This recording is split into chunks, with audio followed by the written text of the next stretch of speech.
Welcome to KRR kitchen. இன்றைக்கி நம்ம கிச்சனில் நல்ல ஒரு அருமையான ஆட்டு ஈரல் வறுவல் எப்படி செய்கிறது தான் பார்க்க போகிறோங்க. டேஸ்ட்டு ரொம்பவே அருமையாக இருக்கும். இந்த ஈரல் ஃப்ரையை பார்த்திங்கன்னா நம்ம சாப்பாட்டில் போட்டும் சாப்பிட்லாம், அப்படி இல்லைன்னா சாப்பாட்டு கூட சைடிஷாக வச்சு சாப்பிட்றதுக்கும் ரொம்ப அருமையாக இருக்கும். எப்படி செய்கிறது நம்ம வீடியோக்குள்ளே போய் பார்ப்போம். அதுக்கு முன்னாடி நம்ம சேனலில் இப்போ தான் ஃபஸ்ட் டைம் பார்க்குறீங்கன்னா சப்ஸ்கிரைப் பண்ணி வச்சுக்கோங்க.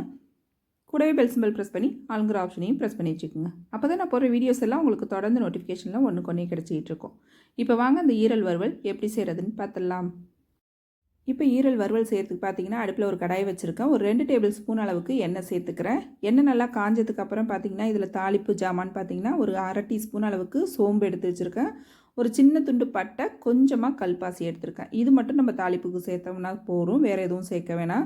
இப்போ இது நல்லா பொரிஞ்சு செவந்து வரட்டும். வந்ததுக்கப்புறம் பார்த்தீங்கன்னா ஒரு 20 சின்ன வெங்காயம் இது போல் நீள்வாக்கில் கட் பண்ணி வச்சுருக்கேன், அதையும் சேர்த்துக்கிறேன்.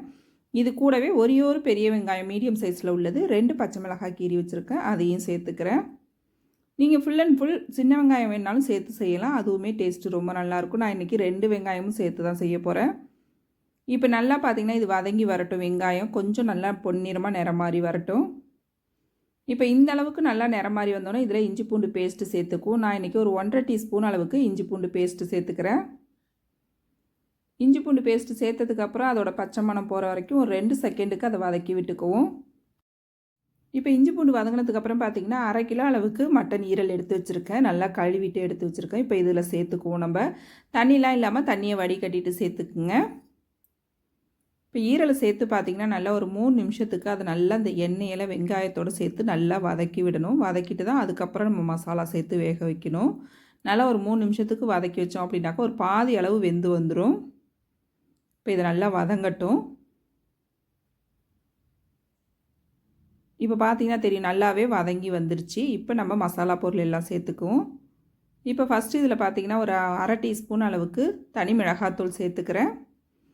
1 டீஸ்பூன் அளவுக்கு மல்லித்தூள் சேர்த்துக்கிறேன். அப்புறம் பார்த்திங்கன்னா 1/2 டீஸ்பூன் சோம்புத்தூள், 1/2 டீஸ்பூன் ஜீரகத்தூள் சேர்த்துக்கிறேன். ஒரு 1/2 டீஸ்பூன் அளவுக்கு கரம் மசாலா தூள் சேர்த்துக்கிறேன். கரம் மசாலா வந்து ஒரு கம்மியான அளவு சேர்த்துக்குங்க. கரம் மசாலாவுக்கு பதிலாக நீங்கள் மட்டன் மசாலா இருந்தால் கூட சேர்த்துக்கலாம், அதுவுமே இன்னும் டேஸ்ட்டு நல்லாயிருக்கும். அப்புறம் இதுக்கு தேவையான அளவு உப்பு சேர்த்து நல்லா கலந்து விட்டுக்குங்க. நல்லா அந்த மசாலா ஒரு 2 செகண்டு நல்லா வதங்கட்டும். இது கூடவே ஒரு 1/2 டீஸ்பூன் அளவுக்கு மஞ்சள் தூளும் சேர்த்து வதக்கிக்கிறேன். இப்போ நல்லா ஒரு 2 செகண்ட் வதக்குனதுக்கப்புறம் பார்த்திங்கன்னா இதில் ஒரு 1/4 டம்ளர் அளவுக்கு தண்ணி ஊற்றி நம்ம வேக வச்சு எடுத்துக்கணும். சின்ன டம்ளரால் பார்த்திங்கன்னா ஒரு 1/2 டம்ளர் எடுத்திருக்கேன். தண்ணி அதிகமாக தேவைப்படாது, கம்மியான அளவு சேர்த்து வேக வச்சோம்னா போதும். இப்போ நல்லா கலந்து விட்டு உப்பு காரம்லாம் தேவைன்னா சேர்த்துக்குங்க. இப்போ இது ஒரு மூடி போட்டு பார்த்திங்கன்னா ஒரு 5 நிமிஷத்துக்கு வேக வச்சு எடுத்துக்குங்க. இடையில அப்பப்போ கலந்து விட்டுக்குங்க. இப்போ இந்த ஈரல் வந்து நல்லா வேகட்டும். வெந்ததுக்கப்புறம் நம்ம என்ன பண்ணுறதுங்கிறத பார்க்கலாம். இப்போ பாருங்கள், ஒரு 5 நிமிஷம் ஆயிடுச்சு. நல்லா வெந்து எண்ணெய் பிரிஞ்சு வந்திருக்கு பாருங்கள். இந்த அளவுக்கு நல்லா வேக வச்சு எடுத்துக்கணும்.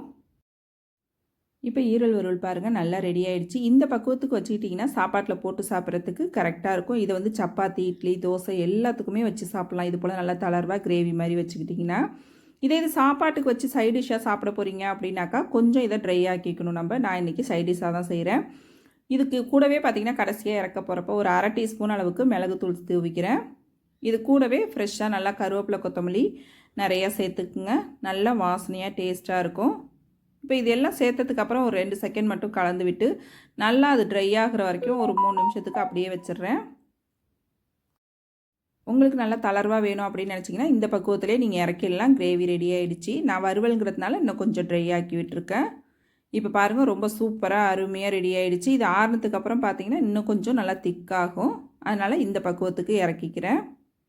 அவ்வளோதான், நம்மளோட ஈரல் வறுவல் ரொம்ப சூப்பராக அருமையாக ரெடி ஆகிடுச்சுங்க.